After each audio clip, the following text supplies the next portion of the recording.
Hello, guys. Good day. This is Anne of Reinforcement Club, your fellow positive reinforcer. Today, we're going to talk about beliefs, from limiting beliefs to growth mindset. Now, there are times when we are the one who stop ourselves from leveling up, from becoming a boss babe, from reaching our goals, from challenges which could somehow, some way, is going to improve our current condition, like applying for like a position in your company. So you would tell yourself without even trying that that's not for me. I don't want any challenge anymore. I'm not good enough to be in that position. I'm not saying that it's wrong, but it's going to be a problem if you stop yourself, or you accept an answer no, no, when you want something so bad. Well, myself, I even tell myself that, look, I don't want to be in that position. I don't want to be, I don't want to apply for that position because I'm not good enough. I make excuses. I know I'm making excuses, but if I wanted something so bad, even though I have no idea about that, but if I wanted it, you don't have to tell me what to do. You don't have to instruct me to find, to find it. I'll do it myself. No need to tell me anything about it, because if I want it so bad, I'll find a way. But it's just gonna be a problem if you yourself stop. Even though you could potentially get that, you have your potential to be able for you to get that goal. Now, what are limiting beliefs that I'm talking about? So these are the thoughts and assumptions that hold you back, like fear of failure, negative self-talk. Like, for example, you tell yourself, I'm not good enough to be his girlfriend. I'm not good enough to apply for that position. I'm not good enough to be an employee, a secretary in for this kind of boss in a prestigious company, without even trying. So sometimes we even tell ourselves that it's too late. It's too late for me to change. I'm old enough to do that. Sounds familiar. And in some ways, though, you tend to avoid challenges and opportunities because you think, you already have a belief that you ain't good enough. And you even compare yourself to others that, of course, you're going to compare yourself to someone better than you. Now, the impact with that, the impact that you give to yourself when you do that is that in such a way it limits your potential. That you think to yourself that your abilities are fixed, that you can't do anything about it. So I'm fixed. You ain't gonna move me. And who decided that? It's just you. Those beliefs originally started maybe since you were in childhood days, the way your parents treat you, or it could be, how life experiences that shaped you. When you failed so bad, and you didn't decide to come back again to get your act together and still go on until you get it. You just quit because it hurts so bad when you fall, when you fail. So you didn't do anything about your dreams. Or it could be your family, how your family messages, someone in the family talk you down, talk you out of your dreams, which is not good. And to some reasons, there could be some societal expectations, like in some other countries, the way they treat women. They're not able to drive, they can't work, only men. So until now, those societies and culture still does exist. And to be able for you to change it, to get what you want, it's going to be troubling you if to decide or not to decide. There'll be consequences in both actions, in both thinking. If you go for your goals, if you go for gold, or not doing anything at all, there will be consequences, even to your indecisions. Now, if you really want, to go for it, even though you feel broken, you feel not enough, it's important to to assess your belief, to ask yourself, is that really true? Is that absolutely true that you're not enough? You're not good enough to apply in that position. Is it really true? Because sometimes, though, even here in abroad, based on my experience, some people, they apply for a certain position without even uh, have a perfect qualification. Like continuing education, they already get hired, and then they just do the continuing education once they already get hired. Plus, the hospital or the institution sponsor them to do so, just because they have the guts, and of course, they're competent. They believe in themselves. So you got to ask yourself, is it true that I'm not good enough? Are there any evidences? Well, there could be a lot of evidences that you could think about if you're not good enough, but how did it start? And then you ask yourself, am I really not good enough? Can I tweak it? Because I want that so bad that I cannot accept the answer that I'm not good enough. You got to challenge that belief. You can even get to argue with yourself. And the concept of growth mindset means it's also a belief. It's a kind of a self-image that abilities and intelligence can be developed through effort and learning. So our beliefs that I'm not good enough, that it's too late for me to change, can be, you can flip the switch. You can turn it around that I can do it. That I can do it at all costs. I'm going to get that thing. I'm going to apply for that position. Whatever happens, pass or fail. It means it's just another way of practicing a certain skill. Beliefs is just like a skill that you have to exercise over time. Like painting, singing, or even playing guitar. Before, when I was younger, too young, maybe 12 or 10, I have no idea how to play guitar, but I'm not saying that I'm a master of it. Like now, it's just I know a bit of it. But I actually managed to play a song and able to sing because I wanted. And then I stopped playing because I don't want to be a guitarist. I don't want to have that kind of level. I just want to know. I just want to have that hobby.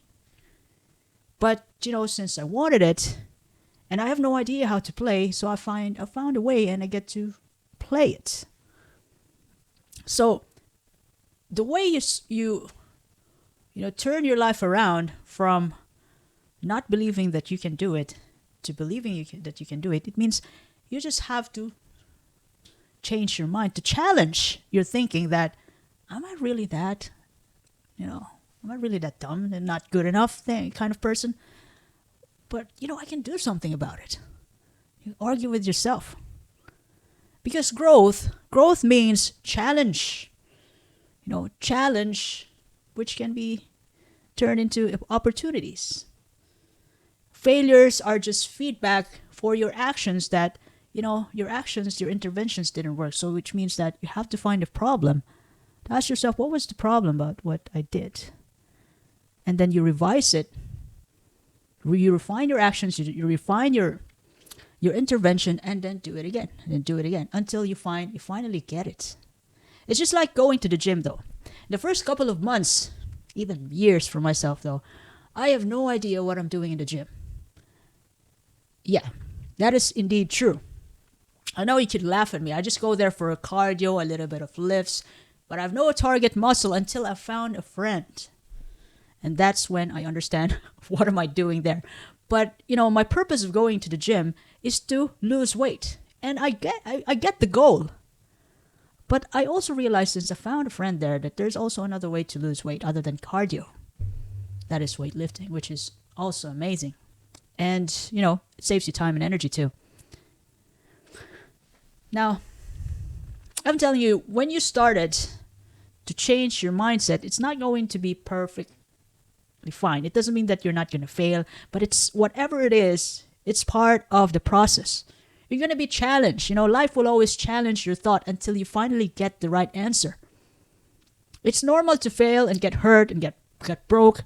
When I took my exam before for English, I failed 5 times, got broke, until look, I got few more money in my bank account if I fail.